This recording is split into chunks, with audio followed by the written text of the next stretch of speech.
जब एक छोटा सा क्षेत्र दुनिया भर में लाखों लोगों को सड़कों पर ला दे तो क्या यह सिर्फ युद्ध है या फिर युद्ध की आड़ में कुछ बड़ा होने वाला है।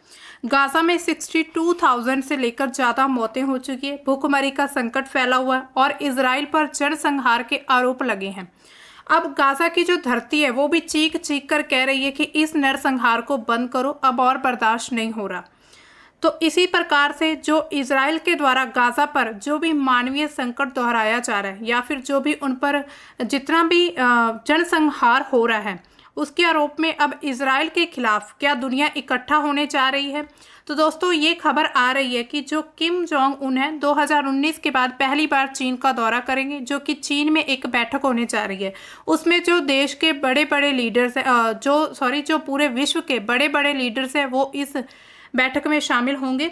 तो इस पूरी जो भी वैश्विक उथल पुथल मची हुई है आज हम इसके बारे में बात करेंगे। और जो इजराइल है उसका रुख क्या है, क्या वो गाजा में सीज फायर करने की बात कर रहा है या फिर वो अपनी जो आर्मी है वहां पर ज़्यादा बढ़ाने की कोशिश कर रहा है। तो अब इसमें हम देखेंगे कि इजराइल का रुख किस तरफ है। क्या इजराइल पूरे विश्व के सामने अकेला पड़ रहा है, क्या पूरी दुनिया इजराइल के खिलाफ हो रही है, क्या गाजा में इतने बुरे हालात हो चुके हैं कि इजराइल के खिलाफ सभी विश्व के देश हो रहे हैं। तो जो सबसे पहले अब देखिए ये जो मीटिंग होने जा रही है, बीजिंग के जो विदेश मामलों में सहायक मंत्री जो वहाँ के हैं होंग लेई, उन्होंने सुबह गुरुवार को एक प्रेस कॉन्फ्रेंस में किम की उपस्थिति की घोषणा कर दी। उन्होंने पुष्टि कर दी है कि जो किम जोंग उन है वो चीन की बैठक में शामिल होंगे। यानी कि नॉर्थ कोरिया के जो नेता हैं आखिरी बार जनवरी 2019 में चीन की उन्होंने यात्रा की थी। चीन के जो राष्ट्रपति शी जिनपिंग हैं उनके साथ उनकी बातचीत हुई थी, लेकिन अब 2019 के बाद 6 साल के बाद फिर से उनकी बातचीत होने जा रही है। इसके पीछे क्या बड़ा रीज़न है या फिर इस बातचीत के पीछे असली सच्चाई क्या है। इसके साथ ही राष्ट्रपति जो रूस के राष्ट्रपति व्लादिमीर पुतिन है उनके साथ बाकी और नेता विश्व के 26 नेता जो है इस परेड में शामिल होने जा रहे हैं। तो ये परेड आखिर क्यों की जा रही है, तो चीन ने करीब 80 साल पहले 1930 और 40 के दशक में जब वर्ल्ड वॉर 2 हुआ था उस समय पर चीन ने जापान पर विजय प्राप्त की थी, जिसकी वजह से ये इसको एक एनिवर्सरी के रूप में सेलिब्रेट करते हैं चीन के द्वारा। तो अब चीन में ये जो बैठक हो रही है इसमें जो जितने भी विश्व के बड़े बड़े लीडर्स हैं उनको न्योता दिया गया, उनके द्वारा उपस्थिति की बात सामने आई है कि उनके द्वारा ये उपस्थिति की जाएगी। इसके साथ ही जो ट्रंप है उनका क्या कहना है, तो ट्रंप कहते हैं कि he looks forward to seeing Kim Jong Un. Trump कहते हैं कि वो किम जोंग उन से एक बार फिर से मिलना चाहते हैं। हालांकि उनकी पहले भी बातचीत हो चुकी है, क्या बातचीत हुई क्या नहीं उसका कोई भी नतीजा अभी तक सामने नहीं आया है। तो जो ट्रंप है अब उसको डर है कि कहीं विश्व के बाकी जो लीडर है जिसमें रूस आता है, चीन आता है, जापान आता है और जो नॉर्थ कोरिया, उनके जितने भी लीडर्स हैं वो अगर एक साथ हो गए तो इजराइल और अमेरिका को खतरा हो सकता है। अब देखिए इजराइल के मामले में क्या न्यूज़ आ रही है कि Beverly hills public school cancel Israeli flag display despite board approval. जो बेवर्ली हिल्स यूनिफाइड स्कूल है डिस्ट्रिक्ट, उन्होंने 26 अगस्त 2025 को इजराइल का जो फ्लैग था उसको स्कूलों में होस्ट करने की, यानी कि फ्लैग को डिस्प्ले करने का एक प्रस्ताव पारित किया था ताकि जो यहूदी विरोधी भावनाएं हैं उनसे लड़ा जा सके। लेकिन ये फैसला तुरंत से विवादों में घिर जाता है जब से ये चीज़ सामने आती है कि ये जो इजराइल का झंडा स्कूल में फहराया जाएगा इसके खिलाफ भी काफ़ी ज़्यादा जो लीडर्स हैं वो हो जाते हैं। यानी कि कुछ ऐसे सदस्य होते हैं जो स्कूल बोर्ड के सदस्य जो इसको नामंजूर कर देते हैं। इसी समय पर फिर वोटिंग होती है और वोटिंग जो रहती है वो 3-2 के जरिए वोट दिया जाता है, यानी कि 3 तो इसके पक्ष में थे लेकिन 2 इसके विपक्ष में थे। लेकिन जो सुपरिंटेंडेंट थे एलेक्स चर्निस, उन्होंने 28 अगस्त को इसे रद्द कर दिया, ये जो जितनी भी मीटिंग हुई है। इसके अलावा जो लॉस एंजल्स के समाचार, उन्होंने कहा कि कैटी पले कि जो 5 रिपोर्ट के अनुसार, यानी कि उन्होंने जब अपनी 5वीं रिपोर्ट रखी तो अध्यक्ष एलेक्स चर्निस जो हैं उन्होंने इसे चिंताओं का हवाला देते हुए इस फैसले को रद्द करने की घोषणा कर दी। अब दोबारा इस पर क्या बातचीत होगी ये बाद में देखा जाएगा।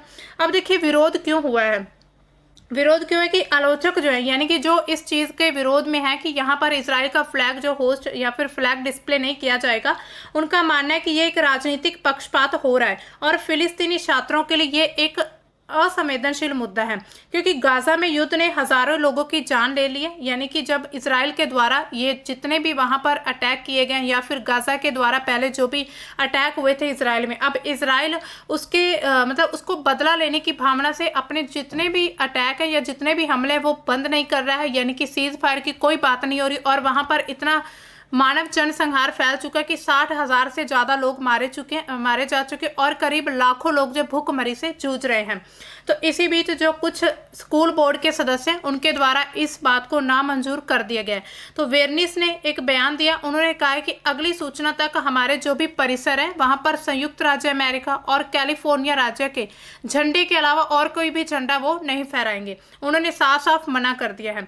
ये जो फैसला है Beverly hills unified school district board of education के द्वारा लिया गया है, यानी कि जब वोटिंग हुई थी उसमें कोई भी फैसला सामने नहीं आ पाया। इस प्रस्ताव को यहूदी विरोधी भावना का मुकाबला करने या फिर अमेरिका समाज में यहूदियों के योगदान का जश्न मनाने के लिए माना जा रहा है, यानी कि ऐसा कदम बताया जा रहा है। अब देखिए इसका प्रभाव क्या पड़ेगा। ये जो रद्द कर दिया गया कि इजराइल का जो झंडा है अब वो यहाँ नहीं फहराया जाएगा, तो इसमें क्या प्रभाव क्या पड़ता है कि इजराइल से जुड़े जितने भी प्रतीक हैं यानी कि जितने भी सिंबल्स हैं वो अब स्थानीय सत्र पर भी तनाव पैदा कर रहे हैं। यानी कि अब सभी देशों में इस इजराइल के खिलाफ लेकर ऐसे प्रस्ताव पारित किए जा रहे हैं कि कुछ तो सदस्य इजराइल के पक्ष में, लेकिन कुछ जो सदस्य वो इजराइल के विपक्ष में हैं। अब देखिए इसके साथ ही जब हम बात करते हैं ये जो अमेरिका, अगर हम अमेरिका का रुख देखें तो फिलहाल अमेरिका का रुख जो इजराइल की तरफ है, क्योंकि जब इजराइल के द्वारा ईरान पर अटैक किया गया था तब अमेरिका ने शरेआम सपोर्ट किया था इजराइल को। तो अब इजराइल और जो अमेरिका वो दोनों एक साथ नजर आते हैं। इसके साथ ही ये जो किम जोंग उन है और जो शी जिनपिंग, इनकी दोस्ती भी अब सामने आ रही, यानी कि इनकी पिक्चर्स कुछ सामने आ रही ऐसी कि ये भी अपनी दोस्ती को बढ़ावा दे रहे हैं। इसके बाद ये जो कदम उठाया गया इसमें काफ़ी ज़्यादा बहस छिड़ी हुई है, क्योंकि ये कोई छोटा मोटा मुद्दा नहीं है। ये एक प्रकार के एक देश को यानी कि प्रदर्शित करने का मुद्दा है। जो council of American Islamic relations है उन्होंने लॉस एंजल्स चैप्टर के कार्यकारी निदेशक जो वहाँ के हैं इसाम आइलैश, उनका द्वारा क्या कहा गया है, उन्होंने कहा कि फिलिस्तीनी और अरब छात्रों के अनुभवों की बजाय इजराइल के प्रति निष्ठा के प्रतीकात्मक प्रदर्शन को प्राथमिकता देकर बोर्ड ने एक विभाजनकारी राजनीतिक बयान देने, स्कूल से अपेक्षित समावेशी वातावरण को कमजोर करने का विकल्प चुना है। तो ये जो है आइलैश, इनका कहना है कि ये जो झंडा है ये ना फहराने का ये जो फैसला आया है ये स्कूल को, मतलब वहाँ के जो छात्र है उनका जो वहाँ का वातावरण है उसको कमज़ोर करने की बात हो रही है, क्योंकि वहाँ पर बहुत सारे इजरायली छात्र भी स्टडी करते हैं। अब देखिए ऐसे में उनके मन में जाएगा कि हमारे देश के खिलाफ ये कैसे हो रहा है ना। तो इस प्रकार के अब जो स्थानीय मुद्दे वो नज़र आ रहे हैं। दूसरी तरफ अब जो मीटिंग होने जा रही है, जो पुतिन है और जो चीन के शी जिनपिंग हैं और उसके साथ ही जो किम जोंग उन है, उनके द्वारा ये जो मीटिंग की जा रही है, इस मीटिंग में क्या देखा जाएगा, उन पर क्या बातचीत होती है, ये आने वाले समय में पता चलेगा। इसके बाद ये जो प्रस्ताव रखा गया था इस बात का विरोध पूरी तरह से कर दिया गया है। इसके अलावा जो बोर्ड सदस्य हैं सिगाली सबाग, उन्होंने क्या कहा है कि उन्होंने इसके पक्ष में मतदान किया है। यह सही समय है जबकि यहूदियों को सड़कों पर मारा और काटा जा रहा है और धमकियां दी जा रही हैं। जब बहुत हो गया हमें एकजुट होने की ज़रूरत है। तो वो जो बोर्ड के सदस्य हैं सिगाली सबाग, उन्होंने ये कह दिया है कि हमें इसके पक्ष में मतदान दिया कि झंडा जो फहराना चाहिए, हमें अब एकजुट होना होगा। वहाँ पर काफ़ी ज़्यादा लोगों को मारा जा रहा है, धमकियाँ और दी जा रही हैं, तो इसी बात पर वो कहते हैं कि हमें एकता दिखानी होगी। बोर्ड के जो अध्यक्ष है रेघेल मार्कस, उन्होंने कहा है कि वो उन्होंने नहीं के पक्ष में जवाब दिया है कि हम ये फ्लैग को डिस्प्ले नहीं कर सकते। उन्होंने अपने बैठक में कहा है कि मैं स्कूल के सामने ऐसा कुछ नहीं रखना चाहती जिससे हम किसी भी तरह से निशाना बने, ताकि हमें ये जो अंतर्राष्ट्रीय जितने भी संगठन हैं उनके द्वारा ये ना कहा जाए कि ये जो स्कूल है इनके द्वारा इजराइल को सपोर्ट किया जा रहा है। अब देखिए एक सर्वेक्षण किया गया, उससे क्या पता चला कि ज़्यादातर जो अमेरिकी हैं वो इजराइल को अमेरिकी सैन्य सहायता का विरोध करते हैं। यानी कि अमेरिका के द्वारा जो भी सैन्य सहायता दी जा रही है इजराइल को, तो उसका विरोध करते बहुत ज़्यादा ऐसे अमेरिका के में भी काफ़ी प्रदर्शन किए जा रहे हैं। अब स्थानीय लेवल पर ऐसे प्रदर्शन हो रहे हैं तो इट मीन्स कि जो पूरी दुनिया उसमें उथल पुथल मचने वाली है। इसके बाद जो दूसरा कदम आता है, यूके जो लिबरल डेमोक्रेटिक लीडर हैं उन्होंने किंग चार्ल्स का बाइकआउट कर दिया है कि banquet for Trump over Gaza war, यानी कि गाजा वॉर को लेकर अब जब ट्रंप के हाथ में कुछ है, यानी कि ट्रंप जो है वो इसराइल के हाथ मतलब कि इसराइल को सपोर्ट कर रहे हैं। अब गाजा में एक तरफ ऐसी सिचुएशन बनी हुई है, तो इसी बात पर ये जो लिबरल डेमोक्रेट लीडर है इन्होंने जो भी मतलब इन्होंने डोनाल्ड ट्रंप के सम्मान में जो भी यानी कि डिनर का जो भी प्रस्ताव रखा गया था उनके खिलाफ ये बात कही है कि उन्होंने आलोचना कर दी है। उन्होंने ये कह दिया कि इसका बहिष्कार कर देना चाहिए। तो गाजा में इजराइल के जो युद्ध पर ट्रंप की निष्क्रियता, यानी कि ट्रंप कोई भी इसमें कदम नहीं उठा रहा है, यानी कि ट्रंप अगर चाहे तो वो सैन्य सहायता बंद भी कर सकता है या फिर इजराइल को समझा बुझा सकता है, लेकिन ऐसा नहीं हो रहा है। लेकिन वे फिर भी चुप हैं। तो डेवी कहते हैं कि ट्रंप नेतन्याहू को एक शब्द में भी रोक सकते हैं, क्योंकि दोनों की बातचीत अब एक है, लेकिन फिर भी वो पूरी तरह से चुप है। तो इसी बात पर ये जो डेवी हैं इन्होंने ट्रंप का बहिष्कार करने की बात कही है। 17 से 19 सितंबर तक जो ब्रिटेन की ट्रंप की दूसरी यात्रा होगी, यानी कि जो ट्रंप है ब्रिटेन में यात्रा करेंगे, उसी दौरान जो चार्ल्स और जो रानी कैमिला द्वारा एक डिनर आयोजित किया गया है। इस यात्रा का मुख्य आकर्षण यही है, यानी कि उनको डिनर पर इन्वाइट किया गया। डेवी ने कहा है कि गाजा में जो भी हालात बिगड़ते जा रहे हैं उसको देखते हुए उसको अपनी अंतरात्मा की आवाज़ में इसमें शामिल नहीं हो सकते हैं। उन्होंने कहा कि मैं इस चीज़ में बिल्कुल भी शामिल नहीं होने वाला। तो अब पिक्चर्स के माध्यम से हम देख सकते हैं कि यहाँ वहाँ पर बहुत ज़्यादा, यहाँ तक कि वहाँ पर छोटे छोटे बच्चों को भी नहीं बख्शा जा रहा है, यानी कि बहुत ज़्यादा वहाँ पर सिचुएशन खराब हो चुकी है।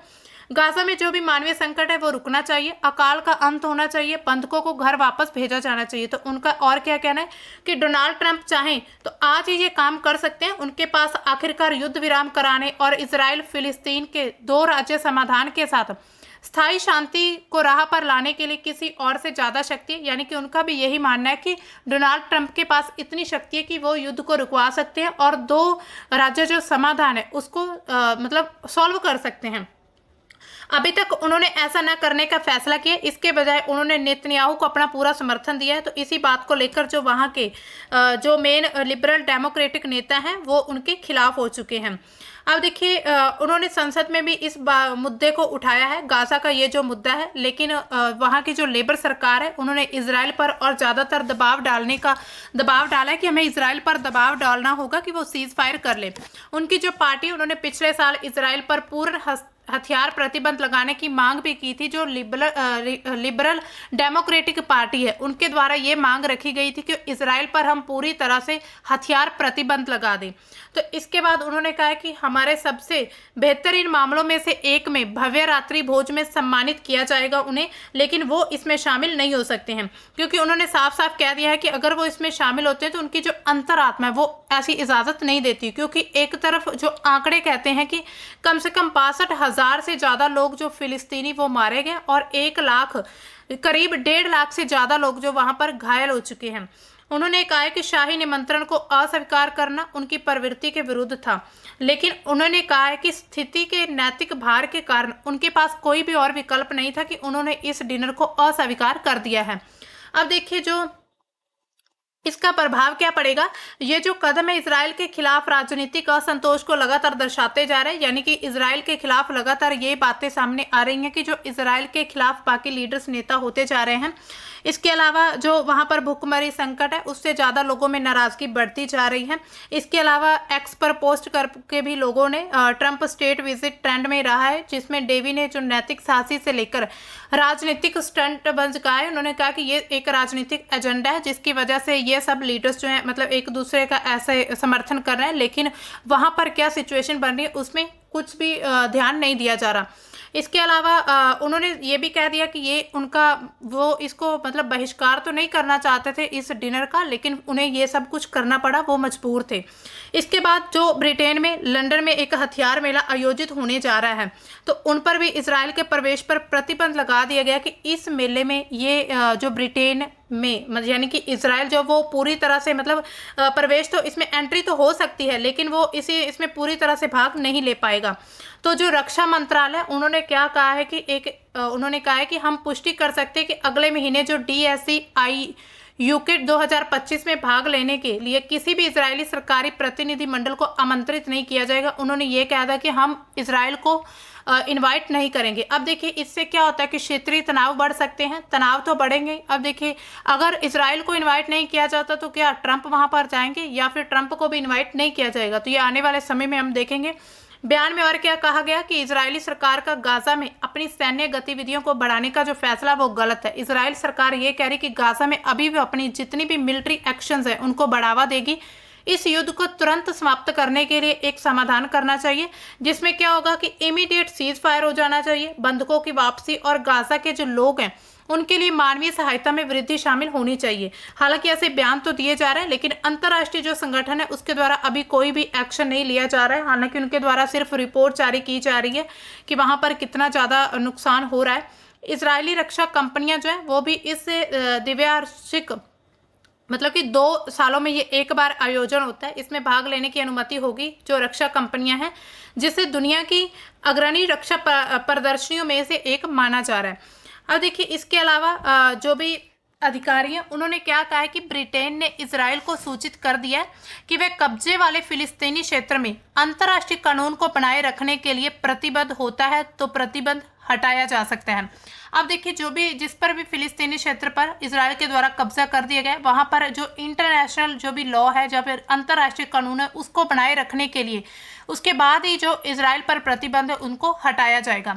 इसके अलावा जो मतलब कि मंत्रालय उन्होंने क्या कहा कि ये जो प्रतिबंध लगाए गए हैं इजराइल के प्रतिनिधियों के विरुद्ध ये जानबूझकर कार्रवाई की गई है। इजराइल रक्षा मंत्रालय उन्होंने प्रदर्शनी से ये हट जाएगा और जो राष्ट्रीय मंडप है वो स्थापित नहीं किए करेगा।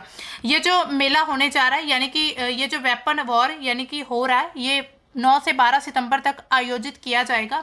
यूके ने और क्या कहा है कि इजरायली रक्षा कंपनियां अभी भी इसमें भाग ले सकती हैं, लेकिन इसमें कोई आधिकारिक सरकारी प्रतिनिधित्व नहीं होगा, यानी कि कोई भी इसमें गवर्नमेंट रिप्रेजेंटेटिव शामिल नहीं होगा, सिर्फ कंपनियां ही इसमें पार्टिसिपेट कर पाएंगी। इसके अलावा जो इजराइल है कट्टरपंथी इस्लामी तत्वों के खिलाफ कई मोर्चों पर युद्ध किए जा रहा है। पश्चिमी देश और जो अंतर्राष्ट्रीय शिपिंग मार्गों के लिए भी ये एक खतरा बना हुआ है। और क्या कहा गया है, इजराइल रक्षा मंत्रालय ने दावा किया कि ब्रिटेन ने एक तरफा ये कार्रवाई की है, यानी कि ब्रिटेन जो है वो सिर्फ इजराइल के खिलाफ ही ये पक्षपात कर रहा है। बयान में और क्या कहा कि ऐसा करके ब्रिटेन ने एक ऐसा कदम उठाया कि जो चरमपंथियों की मदद करता है। तो अब जो इजराइल है वो ये मान रहा है कि इसमें हमास और जो वहां पर संगठन है गाजा में उनकी मदद करने के लिए ऐसे कदम उठाए जा रहे हैं। इसके अलावा अब अगर हम बात करें कि इजराइल के खिलाफ दुनिया हो रही है या फिर नहीं हो रही है, अब देखिए अगर हम इसका निष्कर्ष निकालें तो इसका निष्कर्ष ये है कि जो करीब 50 देशों के करीब जो वहां के लोग हैं वो सड़कों पर उतर आए, यानी कि प्रोटेस्ट कर रहे हैं, मार्च कर रहे हैं इजराइल के खिलाफ। इसमें अफ्रीका और जो एशिया के जिसमें केनिया, सेनेगल, मलेशिया, इंडोनेशिया में जितनी भी रैलियां निकाली जा रही इजराइल के खिलाफ। इसके अलावा नैरोबी में प्रदर्शनकारियों ने गाजा को एक नया उपनिवेशवाद बता दिया है कि ये इजराइल का एक नया उपनिवेशवाद है। उत्तरी अमेरिका में भी न्यूयॉर्क और टोरंटो में विरोध किया जा रहा है। यहाँ पर बीडीएस आंदोलन ने इजरायली उत्पादों के बहिष्कार की मांग कर दी, यानी कि इजराइल के जो जितने भी प्रोडक्ट्स हैं उसको बहिष्कार करने की मांग भी की जा रही है। इसके अलावा यूरोप में जिसमें स्पेन, ग्रीस, नीदरलैंड और जर्मनी में मार्च किया जा रहा है। 10 अगस्त 2025 को स्पेन ने गाजा के लिए फ्लोटिला रवाना हुए थे, जिसमें इजरायली नौसेना को रोक दिया गया था। इसके अलावा जो भी कंपनियां हैं कॉरपोरेट का दबाव बनाया जा रहा है, यानी कि माइक्रोसॉफ्ट ने 4 कर्मचारियों को बाहर निकाल दिया जो कि इजराइल से संबंध रखते थे। और अमेजन और गूगल भी अभी निशाने पर है, यानी कि इजराइल से संबंधित जितनी भी कंपनियां उनका बहिष्कार करने की बात हो रही है, यानी कि अब बड़े लेवल पर जो इजराइल के खिलाफ कदम उठाए जा रहे हैं। अब देखिए इसमें जो भी अंतर्राष्ट्रीय न्यायालय है उसने दक्षिण अफ्रीका में इजराइल पर जनसंहार का मुकदमा दायर कर दिया। यूएन ने गाजा में अकाल की चेतावनी दे दी और 1 लाख यानी कि 1.5 लाख से भी ज़्यादा लोग जो घायल हैं। इसके अलावा जो भी इजरायली के जो अधिकारी हैं उनको यूके में न्योता ना देने की बात हो रही है कि वो कहीं किसी भी प्रकार से जो भी बैठक या फिर जो भी आयोजन किया जाएगा उसमें इजराइल को इनवाइट नहीं किया जाएगा। ये जो कार्यवाहियाँ की जा रही इसका प्रभाव क्या रहेगा कि अंतर्राष्ट्रीय स्तर पर अलग थलग जो भी इजराइल है उसको किया जा रहा है, लेकिन इजराइल समर्थक जो भी समूह हैं वो इसे एंटी सेमिटिज्म बताकर जवाब दे रहे हैं। वो कह रहे हैं कि ये सिर्फ एक तरफा कार्रवाई की जा रही है। अब देखिए दुनिया इससे क्यों तंग आ चुकी है, क्योंकि जो गाजा में करीब 22 महीनों से ज़्यादा जो है वो युद्ध चल रहा है, यानी कि 62,000 से मतलब ज़्यादा मौतें हो चुकी हैं। 1,000 मस्जिदें वहाँ पर विनाश किया जा रहा है, यानी कि ये धर्म का जो मामला है ये काफ़ी ज़्यादा लोगों में जो भी विवाद है, जो भी हिंसात्मक घटनाएं उसको बढ़ावा दिए जा रहे हैं। अफ्रीका और जो एशिया के देश हैं वो इसे उपनिवेशवाद से जोड़ते हैं कि इजराइल एक ऐसी मतलब कि ऐसी एक्टिविटीज़ ऐसी गतिविधियां कर रहा है जिससे वो गाज़ा को अपना उपनिवेशवाद बना सके।